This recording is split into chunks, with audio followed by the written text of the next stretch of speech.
So first of all, let's start with the notion of white privilege, which has become this buzzword that you hear all the time now. White privilege is responsible for everything up to and including the Kardashians. It's responsible for everything, white privilege. White privilege is a way to silence anybody who is not of color. That's what white privilege is. It is just a leftist bullshit term that means shut up because you are not a member of a minority group, a privileged minority group in the leftist space. It's reverse racism of the highest order. You're basically saying to white people who aren't racist, and you can't find any proof of their racism, that they must be racist because they're white. That is called racism. If you are accusing somebody of something simply because of the color of their skin without any evidence, that's called racism, gang. But you don't have to trust me. Let's go through what other people say the definition of white privilege is. You know, folks on the left, what do they say that white privilege is? Well, here's the definition of white privilege from the Southern Poverty Law Center. There's a book that I'm sure was just a massive bestseller in its day called White Anti-Racist Activism, A Personal Roadmap. And the only person who bought it was the author, Jennifer Holliday's mother. But apparently, her mother works for the Southern Poverty Law Center because here is the definition of white privilege that they quote over at the SPLC. For people who don't know, the SPLC is an extraordinarily far-left organization that pushes the notion that basically anybody who is conservative and on the right side of the aisle must be a member of a hate group. So here is their definition of white privilege. Quote, white skin privilege is not something that white people necessarily do, create, or enjoy on purpose. Unlike the more overt individual and institutional manifestations of racism, white skin privilege is a transparent preference for whiteness that saturates our society. White skin privilege serves several functions. First, it provides white people with perks that we do not earn and that people of color do not enjoy. Second, it creates real advantages for us. White people are immune to a lot of challenges. And finally, white privilege shapes the world in which we live, the way we navigate and interact with one another and with the world. Okay, when my daughter spits up, she's 22 months old. When she spits up, it sounds like this. So let's talk about the perks. Let's talk about the perks that white privilege supposedly confers upon you. So she says, the author here, she says that perks that are conferred upon you by white privilege include things like when you go to the grocery store and you get a Band-Aid, the Band-Aid is your skin tone. Seriously, is what she says. Right? For those who live in the real world, this is also called the free market because most of the people in the country happen to have a lighter shade of skin. And if you want to sell more Band-Aids, then you are going to market to the group of people who buy more Band-Aids. But no, this is white skin privilege. Another example she uses is she says that if you go to a hotel, that the hotel shampoo works better with your hair if you're white than if you're black. I don't know how she scientifically tested this, but in any case, this is, again, if this is as far as white skin privilege goes, I can tell you nobody should use hotel shampoo because it's gross. And then she talks about the real advantages that are conferred upon you by white skin privileges. So what are those advantages? And this is where we really get to the meat of the matter. She says those advantages include skin color, quote, not working against me in terms of how people perceive my financial responsibility, style of dress, public speaking skills, or job performance, as well as people not assuming I got where I am professionally because of my race, and store security personnel or law enforcement officers do not harass me, pull me over, or follow me because of my race. So this is the argument, that America is a deeply racist country that is imbued with this white skin privilege, and that if you are black, you can never overcome this white skin privilege because you live in a deeply racist system that has been created by Western civilization, a Western civilization founded on racism, sexism, and bigotry. So, before I want to go through all of these specifics because I think it's important for people to actually assess whether these things are true in the United States at current. And I don't care about, let me put one thing first. I don't care about your feelings. Like, just be perfectly clear, I care nothing about your feelings.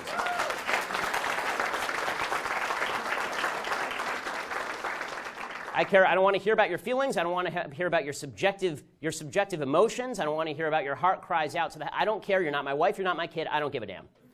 Okay, so that being the case, let's actually talk about what is provable and what is not provable, and what accusations have been leveraged and which ones are actually supportable.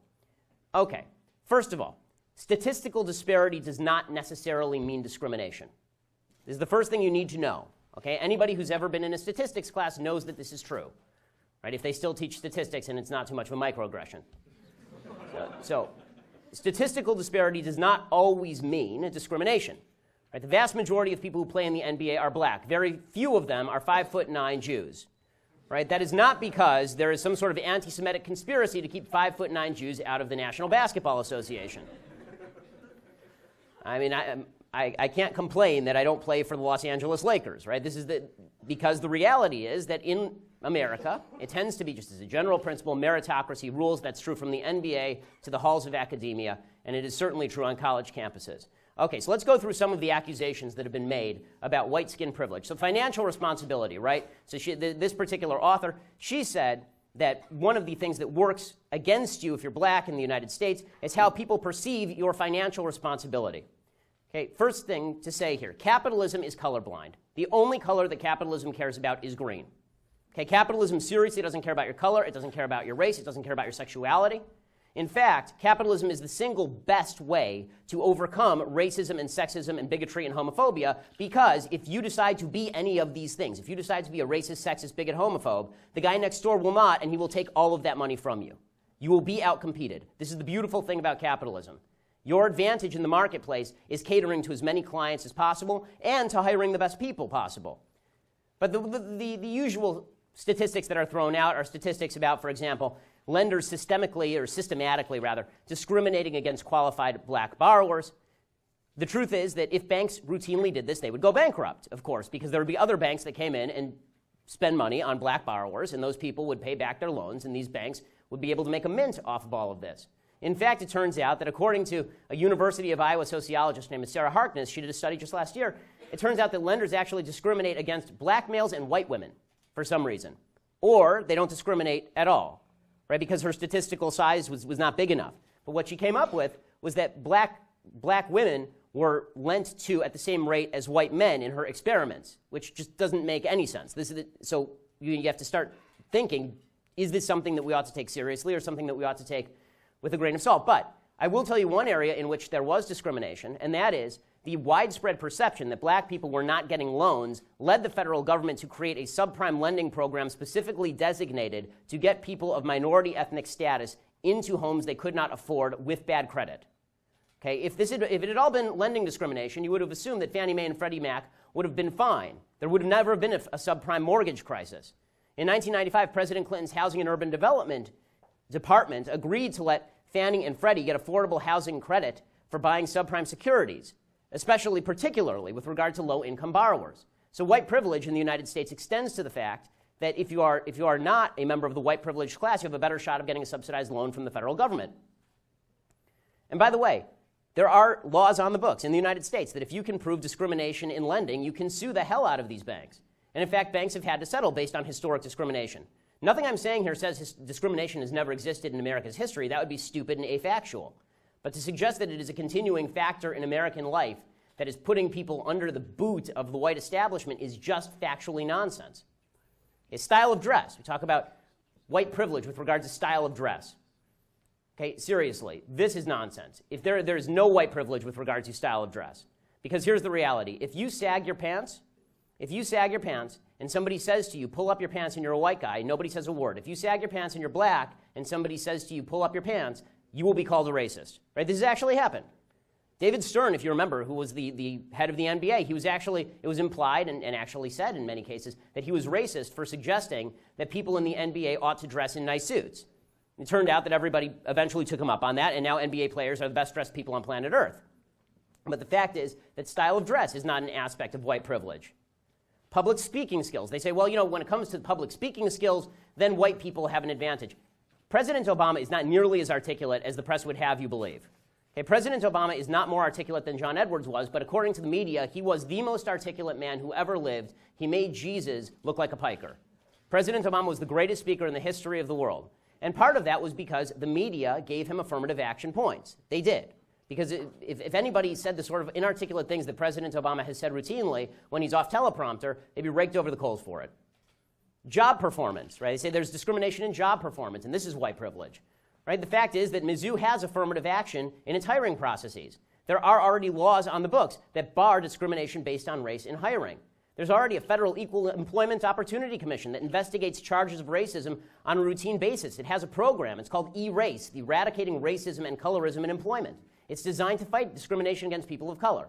That is not white privilege. That is the government going out of its way to attempt to fight individual racists and, in some cases, go beyond the evidence in order to demonstrate racism. The idea that, especially on college campuses, that black folks on college campuses, people of color on college campuses, are suffering from some unspecified white privilege, Really talk to the Asian guy who has to score 230 points above the black guy in order to get in the same college before you tell me about white privilege. Okay, the fact is that affirmative action programs across the country, de facto and not de facto and in law as well, all of these programs are specifically created in order to get ethnic minority students with lower SAT scores into the building. Okay, if it's white privilege to sit on the side because you can't go to college because the black guy took your slot because he had a lower SAT score, and it didn't matter that he grew up rich and you grew up poor, right? If that's white privilege, then nobody would want to be a member of the white privileged class. Racial profiling in crime. This is the one that you hear the most often. Right? The police are out to get black folks. Without evidence, we keep hearing that white officers shoot black people for no reason whatsoever. This is absolute nonsense.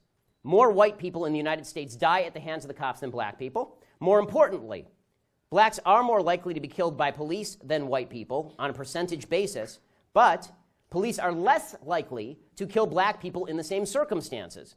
According to Professor Peter Moskos of John Jay College of Criminal Justice at CUNY, City University of New York, quote, if one adjusts for the racial disparity in the homicide rate, or the rate at which police are feloniously killed, whites are actually more likely to be killed by police than blacks.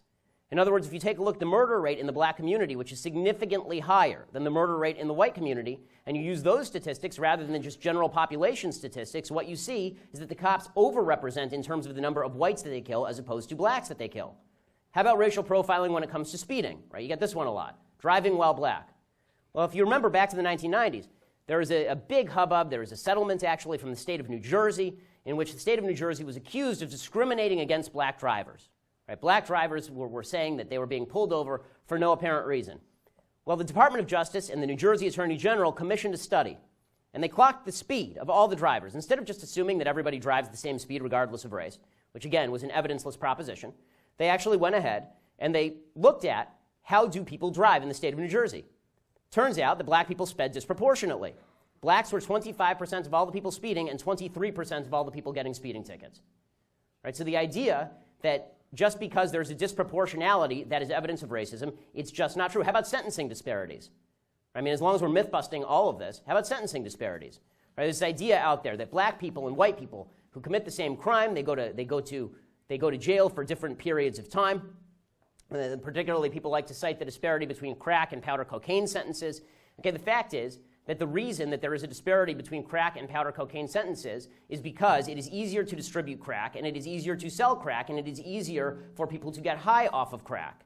And the people who are the moving forces behind the crack powder cocaine disparity were black legislators in inner cities who didn't want people selling crack cocaine in their communities. A majority of black legislators voted in favor of of disparities in terms of crack versus powder cocaine. As early as 1994, the Justice Department surveyed felony cases in the country's 75 largest urban areas. They found lower felony prosecution rates for blacks than for whites. Actually, the truth is that one of the biggest problems plaguing black communities right now is under-policing, not over-policing. It's not finding people who kill people and putting them in jail. It's not finding serious criminals and putting them in jail. There's a great book called Ghetto-Side by a very leftist journalist named Jill Levy. She talks specifically about this. She says that one of the things that is necessary if you want a better lifestyle in inner-city black communities is more law enforcement. You need people to feel protected. The reason people aren't investing in Ferguson, Missouri has nothing to do with racism and everything to do with the fact they don't want to have their store burned down. If you are worried about the property crime rates in an area, you are not going to invest in that area. You want to build up those areas. You need more cops, not less, so stop bashing the cops. Okay, poverty. And the idea is that blacks in America are more impoverished than whites because of systemic racism. Okay, according to the Brookings Institute, which is a very left institute, the Brookings Institute has found that if you want to not be permanently poor in the United States, it's actually very easy. This is a wonderful country. If you don't want to be permanently poor in the United States, you need to do three things. Finish high school, get a job, don't get pregnant before you get married. That's it. Seriously, if you do those three things, you will not be permanently poor in the United States. Would you like to know why there's a disproportionate poverty rate in the black community? Because there is a disproportionate single motherhood rate and dropout rate in the black community. Okay, as much as we can talk about white privilege, the fact is that the single motherhood rate in the black community in 1960 was 20%. Today, it is upward of 70%. Unless you are going to argue that racism in the United States has more than tripled in the same period of time that the civil rights movement had its great successes, this is nonsense. And again, There's not a white person anywhere that is forcing a black person to sleep with a black person, conceive a child, and then not get married. It's not happening. It is not. There's not a single place this is happening anywhere in the United States. People, and this is true for by the way, white people who are lower. It's true across races. It's not just a race-specific thing. Poor white people are people who are having kids out of wedlock and not finishing high school and not getting a job. Right? It's true for everyone. The fact that it's disproportionate in the black community doesn't mean that whites are racist. It means that something needs to change inside the black community, and people need to start taking personal responsibility. I know these words are out of style. Personal responsibility for the stuff that you do. It is your life. Make something of it. So, here's the deal with white privilege. Because white privilege always assumes racism without evidence, always assumes racism without evidence, when there is no racism, they simply make up the evidence with regard to white privilege. So here at Mizzou, they just make up the evidence of white privilege. They can't find evidence of white privilege, so what they do is they just make it up. Right? They make up stories about how a poop swastika, which I'm Jewish, okay? Swastikas aren't aimed at black people. Okay, a poop swastika in a bathroom somewhere, this is somehow evidence of a grand racist conspiracy led by Tim Wolf. Right? Okay. I wasn't aware that Tim Wolf scrawls poop swastikas in his spare time. Right? When it comes to stories like Jonathan Butler's story about how he was hit by the president's car, he was hit by Tim Wolf's car. If you watch the tape, he was not hit by Tim Wolf's car. There's a thing called video, gang. You should use it. Okay, he jumps in front of the car and steps into the car. Okay, he acts like your kid acts, or you used to act when you were a kid and you didn't want to get in trouble for hitting your sibling, so you took your sibling's hand and hit them in the face and said, "Stop hitting yourself." Okay, that's what Jonathan Butler did, and then he claimed that he was a victim of systemic racism thanks to this, and then went on a hunger strike, the answer to which should have been, okay, so starve. If you don't want to eat,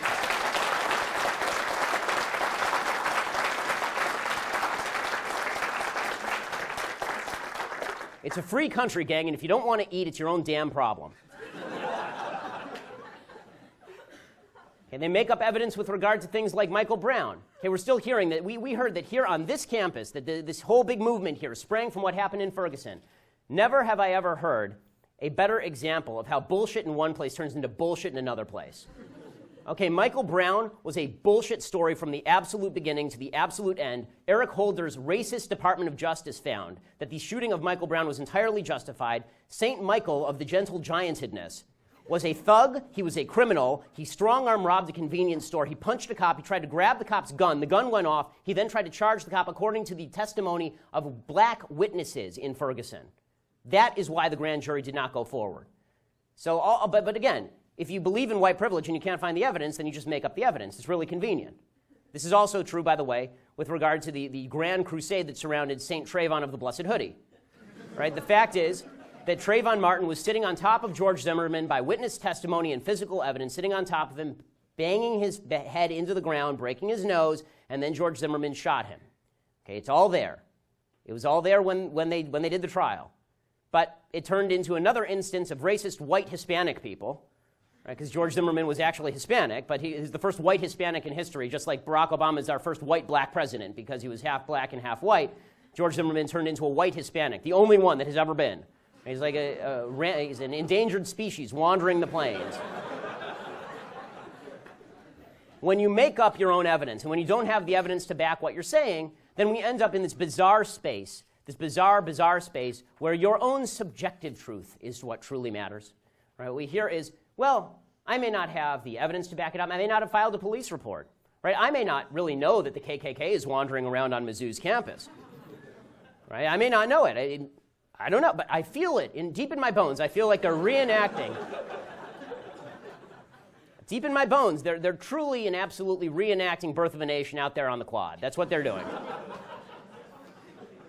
And it doesn't have to be the truth. It just has to be my truth. It's just my truth. Okay, folks, there's another name for your truth, and it's bullshit. Okay? The fact is that there is something called truth, and there is something called not truth. Okay? There is no such thing as your truth. If it is your truth and you have no evidence to back it up, it is not the truth, it is your feelings. And as I already said, going back 10 minutes, I don't care about your feelings. Your feelings are unimportant. To mature people, the subjective feelings of others are only important if you're married to them. Okay, facts don't care about your feelings.